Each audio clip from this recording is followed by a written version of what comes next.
January tale. Whap! Is it always like this?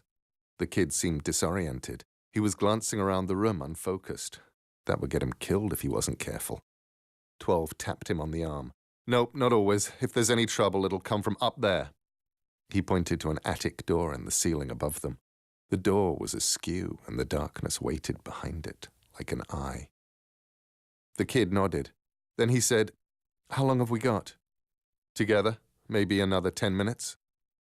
One thing I kept asking them at base, they wouldn't answer. They said I'd see for myself. Who are they?" 12 didn't answer. Something had changed ever so slightly in the darkness of the attic above them. He touched his finger to his lips, then raised his weapon, and indicated for the kid to do likewise. They came tumbling down from the attic hole, brick grey and mould green, sharp-toothed and fast, so fast. The kid was still fumbling at the trigger when 12 started shooting, and he took them out, all 5 of them, before the kid could fire a shot. He glanced to his left. The kid was shaking. "There you go," he said. I mean, what are they?" "What or who? Same thing. They're the enemy, slipping in at the edges of time. Right now, at handover, they're going to be coming out in force." They walked down the stairs together. They were in a small suburban house. A woman and a man sat in the kitchen at a table with a bottle of champagne upon it. They did not appear to notice the 2 men in uniform who walked through the room. The woman was pouring the champagne. The kid's uniform was crisp and dark blue and looked unworn. His year glass hung on his belt, full of pale sand. 12's uniform was frayed and faded to a bluish grey, patched up where it had been sliced into, or ripped, or burned. They reached the kitchen door, and whap! They were outside, in a forest, somewhere very cold indeed. "Down!" called 12. The sharp thing went over their heads and crashed into a tree behind them. The kid said, "I thought you said it wasn't always like this." 12 shrugged. "Where are they coming from?" "Time," said 12. "They're hiding behind the seconds, trying to get in."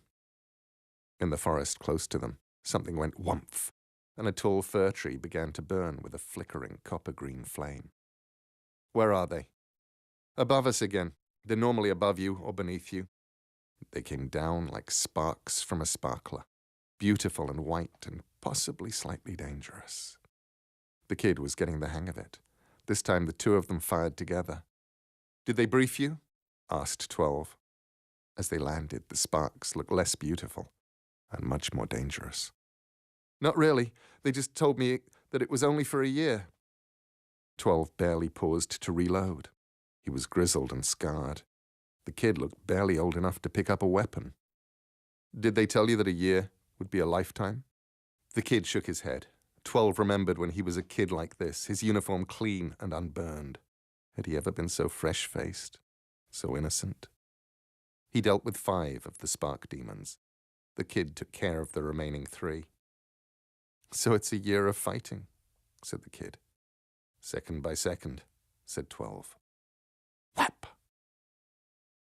The waves crashed on the beach.